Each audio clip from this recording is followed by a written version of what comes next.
Hello, it's Tim Loughton again. I'm here with fellow Worthing MP Sir Peter Bottomley because this week's a big week for transport.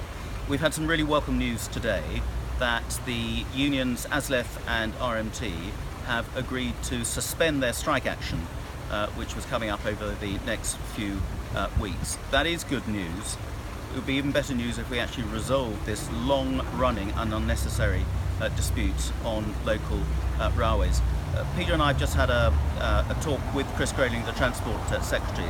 More importantly, yesterday we arranged a meeting with the head of the ASLEF union responsible for the train drivers, and a week or so ago we also arranged a meeting with the head of the RMT, the two key unions, and I invited all the MPs from Sussex and the South London constituencies affected by southern trains from all parties, as again has been a cross-party initiative, to come to those meetings and try and find out exactly what it is that's preventing the unions from coming up with a solution to this dispute. Now, we've said all along that actually nobody comes out well from this dispute. I don't think that the Department of Transport will handle it well.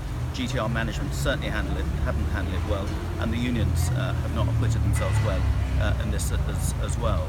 So what's actually happened is we urge both those unions to get round the table with the management and with the Secretary of State to try and come up with a solution at last. In fact, Chris Grayling, I've now found out, has written to the unions no fewer than 6 times in recent weeks, offering a face-to-face meeting if the unions will drop their industrial action. Well, I'm glad to say that today the unions confirmed, following the 2 meetings which we'd had with them, that they are dropping that action, in return for which the legal action being pursued by GTR has also been suspended, and they will now be meeting the Secretary of State to try and progress this. So this is a sort of really encouraging move. But let's be clear, this has been brought about by a long-running campaign by all the MPs of all the parties in the area, working with the ministers, speaking to the unions, speaking to the management, actually to get a few heads banged together to try and come up with a solution, because it's our constituents,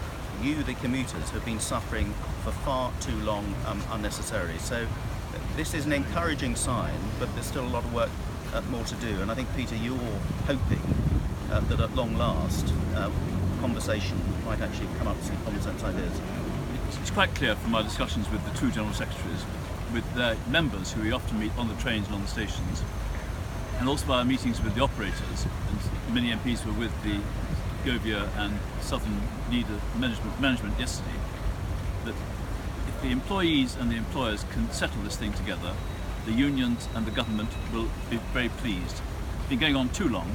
The causes, I don't think it's right to go into at the moment, but frankly this does not justify the disruption we've had for 23-year-old teachers earning £23,000 a year, being held to ransom by people earning £40,000 to £60,000 a year, by the elderly people who don't know whether they can get off at the right station, and my inconveniences when the train leaves 10 minutes late or the train I want to come back from Worthing on is cancelled.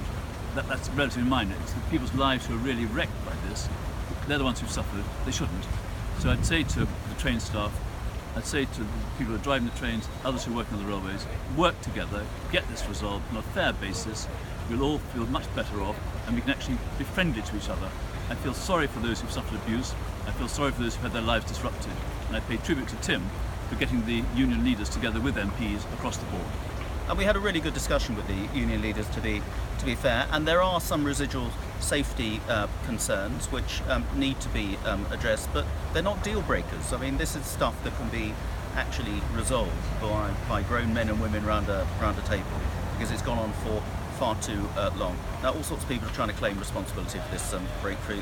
Frankly, I'm not concerned. What I organised was a meeting of all the MPs of all the parties who have a common interest for all our constituents, for getting a reliable train service that our constituents can actually get on at the right time that they expect to, and get off at the time they need to as well. So we are crossing our fingers that this breakthrough is at last going to achieve a common sense solution, and we can get back to normality with some sort of railway we can all rely on. And again, we'll keep you posted on our website.